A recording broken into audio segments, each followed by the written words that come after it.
that was sketchy. Woo!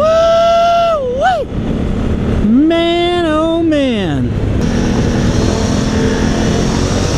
Whoa! That was sketchy. Woo!